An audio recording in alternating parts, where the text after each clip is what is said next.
that. Guys, let me just say really quickly, I'm so excited about this new Monday Night Crew. We're going to have a great season. But yes, Aaron Rodgers is now part of an elite group here in New York City. Big name athletes are brought in to this market to help save suffering franchises of this great city. And now he joins the likes of Mark Messier, Carmelo Anthony, Alex Rodriguez, to name a few. And we talked to all those guys about the expectation of their assignment when they got to the Big Apple. But, then we realized we needed a bigger voice. We needed a true New Yorker who could really speak to the pressure of performing on the greatest stage in the world, and the biggest, by the way. Well, our prayers were answered because the music gods rained on us, shall I say. And the piano man himself, Billy Joel, was available to give us his New York state of mind.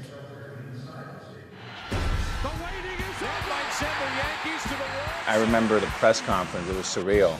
I noticed walking in this morning that Super Bowl III trophy is looking a little lonely. The pressure of doing something that hadn't been done and talk of the ghosts of the demons.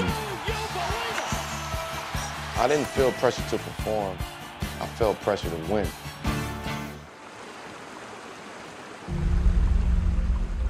People don't do anything halfway here. If they like you, they let you know. If they don't like you, they let you know too. As a native New Yorker, describe what it feels like to play on the biggest stage in the world. New York City is a world city. You're not just playing New York, you're playing the world. There's a lot of pressure, but you use that. You absolutely capitalize on it. You make it work for you. It's a small club. Superstar athletes brought to the world's largest stage, New York, to change the fortunes and state of mind of their respective franchises. If you don't have a winning mentality, there's no place for you in New York.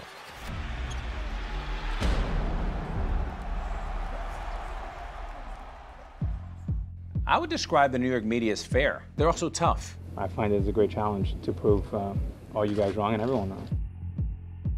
Someone said that I had more back pages than anybody in the history of New York. It was just the thought constantly, day in and day out, of winning. I don't really think it was about me coming back home. It was more so about them believing, the city believing in someone to lead them to that promise. When I first got to New York, nobody wanted to talk about the Stanley Cup because they didn't want to put the pressures to a point where the expectations were too high in case of failure. Aaron Rodgers now joins a small but elite club, one that truly knows how lonely the burden of New York's expectations can be. Well, I'm not in a position to give Aaron Rodgers any advice. Aaron Rodgers doesn't need advice from me. He's going to face a lot of adversity on the way to a championship, hopefully. It's not going to be smooth sailing. I can guarantee you that. As a Jet, you win in New York. You might be put right next to the Statue of Liberty.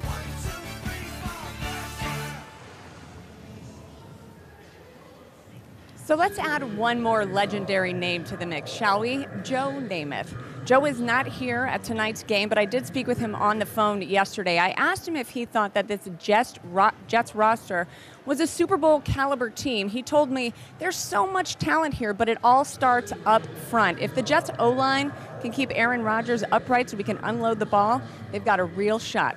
One thing is for sure, the Bills' D-line is going to be bringing that pressure tonight. SVP, RG3, and our Cali QB, Alex Smith. What do you guys got? I just would go back to Billy Joel. He talks about pressure, and he talks about, there's a song called An Innocent Man, and he said when he begins the concert, he's thinking about, can I hit the high note in that song? Rodgers trying to hit a high note that they haven't seen since Joe Willie. Alex Smith, alongside you, go back to that draft class. You've known him a long, long time.